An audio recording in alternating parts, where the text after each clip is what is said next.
CSE core না CSE with AIML, কোন ব্রাঞ্চটা তোমার চুজ করা উচিত? সবাই confused. If you get CSE in better college, take CSE, because ফান্ডামেন্টালসটা ম্যাটার করে।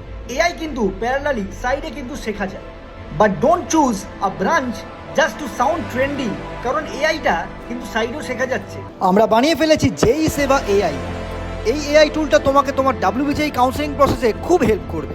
এখানে তুমি তোমার নাম, ইমেল, হোয়াটসঅ্যাপ এবং তোমার একাডেমিক প্রোফাইলটাকে যদি তোমরা আপডেট করো, মানে তোমাদের ডাব্লিউবিজেই র্যাঙ্কটাকে, কারোর যদি মনে হয় সে তার জেই মেন্স র্যাঙ্কটা দিতে চায় তো সেটাও দিতে পারবে। এখানে তোমার র্যাঙ্কগুলো, তোমার প্রেফারেন্সগুলো এবং তোমার কি কোটা এবং কোটার যদি কোনো র্যাঙ্ক থাকে এবং তোমার যদি কোনো প্রেফারেন্স থাকে, তুমি পার্টিকুলার কোনো ইঞ্জিনিয়ারিং পড়তে চাও, সেই সব ডিটেলসগুলো ফিল করার পর তুমি যদি এখানে আমাদের এই অ্যাপ্লিকেশনটাকে ব্যবহার করো, তাহলে এআই তোমার পুরো কলেজের লিস্টটাকে প্রেডিক্ট করে দেবে। আমরা এই এআই মডেলটাকে ট্রেন করেছি ইউজিং প্রিভিয়াস ইয়ার্স ডেটা।